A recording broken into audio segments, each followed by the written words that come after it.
Ajgaon पंचक्रोशीतील mining येणार म्हणून जनतेने विरोध झाल्यानंतर जिल्ह्याचे पालकमंत्री विठोबा मंदिरात जाऊन जनतेला विश्वास द्यायला गेले होते की जनतेला कळलं होतं की पालकमंत्र्यांचे असलेले खास आणि पालकमंत्र्यांच्या ज्या बँकेवर ज्याचं प्रभुत्व आहे त्या बँकेचे चेअरमन मनीष दळवी त्याच्यामध्ये सापडलेले आहेत. मनीष दळवींनी ड्रोन शूटिंग करायला माणसं पाठवली होती, त्यांना हॉटेलमध्ये ठेवली होती.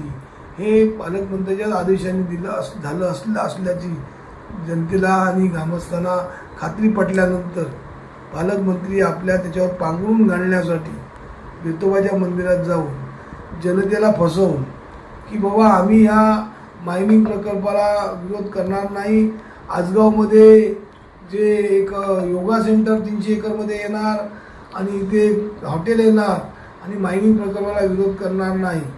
जर अशा प्रकारचं पालकमंत्र्यांचं म्हणणं असेल, जो देवगडमध्ये होऊ घातलेला, जो त्यांच्या मतदारसंघात होऊ घातलेला ज्या प्रकल्पाला आतापासून लोकांचा विरोध चाललेला आहे, आमचाही विरोध त्या प्रकल्पाला आहे, त्या प्रकल्पाबाबत कुणकेश्वर मंदिरामध्ये बसून जर ग्रामस्थांचा विरोध असेल तर त्या जिंदालच्या प्रकल्पाला मी विरोध करीन, माझाही विरोध राहील, अशा प्रकारचं वक्तव्य पालकमंत्री करतील काय?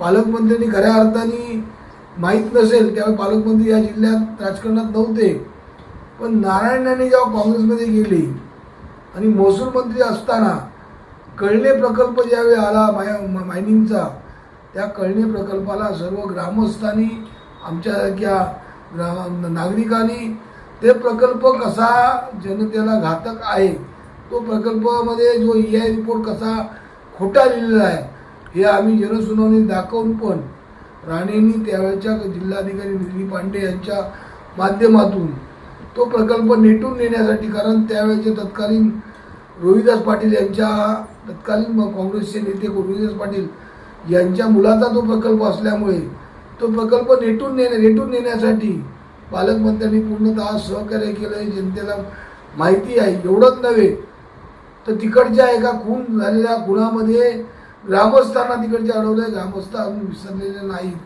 त्यामुळे हाही जो आजगावचा प्रकल्प जो आहे हा EI रिपोर्ट करताना आज हवाई अंतर त्याचं 10 किलोमीटरपेक्षा जास्त कमी आहे विमानतळापासून.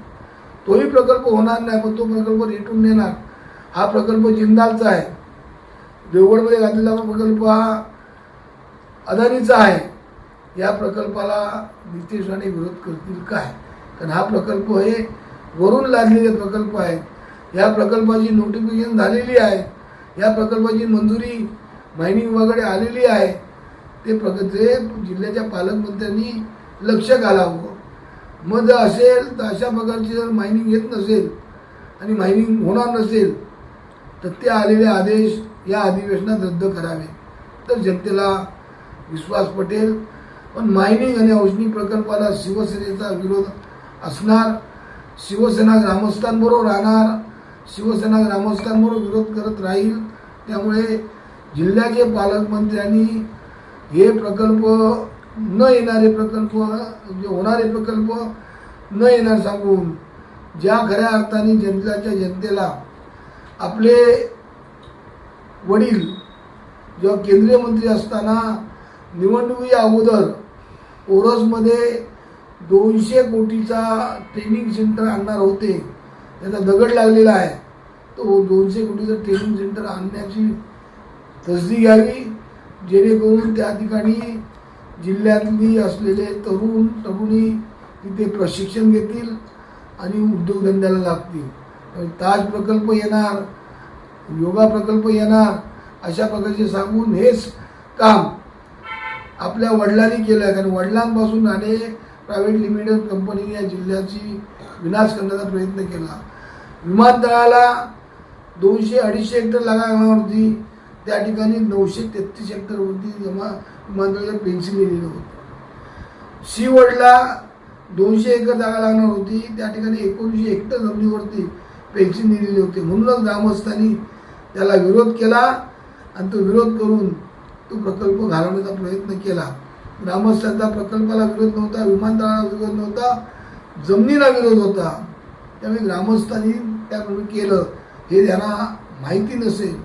त्यामुळे रितेश राणेंनी आपल्या मतदारसंघातल्या औष्णिक प्रकल्पाला आपला विरोध आहे की बाजूनी आहे ते पण एकदा सांगावं, म्हणजे जिल्ह्यातलं पर्यटन की प्रदूषणकारी प्रकल्प हे जनतेला एकदा कळेल.